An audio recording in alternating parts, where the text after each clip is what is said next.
Everyone, ಇವತ್ತು ನಾವು ಮಖಾನನ crunchy ಮತ್ತು ಟೇಸ್ಟಿಯಾಗಿ ಹೇಗೆ ಮಾಡೋದು ಅಂತ ನೋಡೋಣ.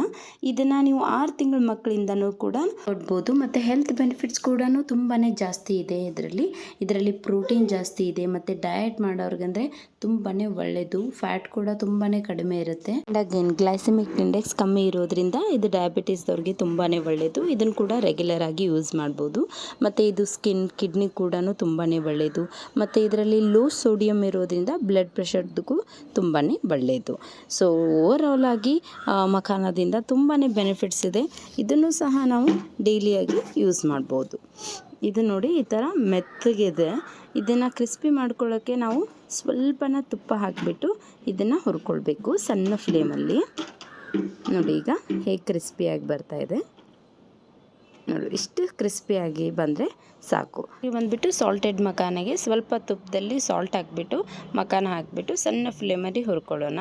Salt makhana ready.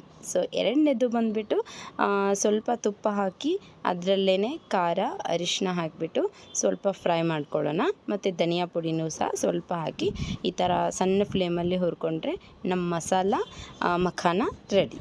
ಸೊ ಇದು ಕೂಡ ತುಂಬಾ ಟೇಸ್ಟಿಯಾಗಿರುತ್ತೆ. ಇದನ್ನು ಒಂದು ಕಂಟೈನರಲ್ಲಿ ನಾವು ಹಾಕ್ಕೊಳ್ಳೋಣ, ಕ್ರಿಸ್ಪಿಯಾಗಿ ಉಳಿಯುತ್ತೆ. ಮೂರನೇ ವಿಧಾನ ಬಂದುಬಿಟ್ಟು ಒಂದು ಪ್ಯಾನಲ್ಲಿ ಒಂದು ಸ್ವಲ್ಪ ಬೆಲ್ಲ ಹಾಕಿದ್ದೀನಿ. ಅದಕ್ಕೆ ಸ್ವಲ್ಪನೇ ನೀವು ನೀರು ಹಾಕಿಬಿಟ್ಟು ಇದು ಒಂದೆಳೆ ಪಾಕ ಬರೋ ಥರನೂ ನೀವು ಇದನ್ನು ಸಣ್ಣ ಫ್ಲೇಮಲ್ಲಿ ಕರಗಿಸ್ಬೇಕು. ನೋಡಿ ಇದನ್ನು ನೀರಲ್ಲಿ ಹಾಕಿದಾಗ ಈ ಥರ ಗಟ್ಟಿಯಾಗಿದೆ ನೋಡಿ. ಇಷ್ಟಾದರೆ ಸಾಕು. ಈಗ ಇದಕ್ಕೆ ನಾವು ಮಖಾನನ ಹಾಕಿ ಮತ್ತು ಇದನ್ನು ಸ್ವಲ್ಪ ಮಿಕ್ಸ್ ಮಾಡೋಣ. ಈ ಥರ ಇದನ್ನು ಚೆನ್ನಾಗಿ ಮಿಕ್ಸ್ ಮಾಡ್ಬೋದು. ಇದು ಕೂಡ ನೀವು ಕಂಟೈನರಲ್ಲಿ ಹಾಕಿಡ್ಬೋದು. ಇದು ಒಂದು ವಾರದ ಮಟ್ಟನೂ ನೀವು ಯೂಸ್ ಮಾಡ್ಬೋದು. ತುಂಬಾ ಕ್ರಿಸ್ಪಿಯಾಗಿ ಬರುತ್ತೆ.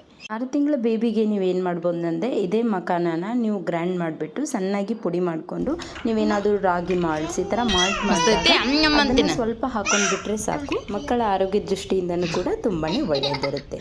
ಸೊ ಈ 3 ವಿಧಾನ ನಿಮಗೆ ಇಷ್ಟ ಆಗಿದೆ ಅಂತ ತಿಳ್ಕೊತೀನಿ.